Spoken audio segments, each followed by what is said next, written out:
Yeah. I'm not real sure what to say here other than Lemmy was somebody that I just feel so honored to have been friends with. And I met him at a time when Motorhead was one of my favorite bands, and a couple of us from Guns N' Roses in '87 we were in London for the first time, and got invited down to Motorhead's studio to meet the band. And I was really fucking intimidated. I was like, this guy who had this image of being,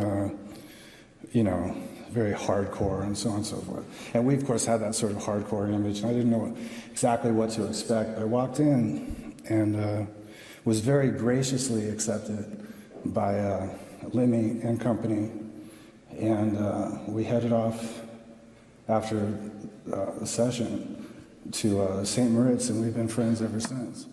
And he was just such a fucking great example of, what most of my peers all want to be. Somebody who was like true to his school,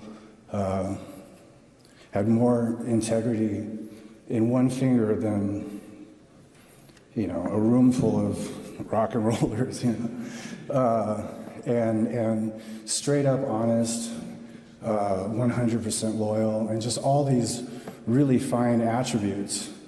And a guy who had this very sarcastic and very, as it was said earlier, there's a northern sense of humor. And I just love the guy a lot, and I'm gonna miss him a lot.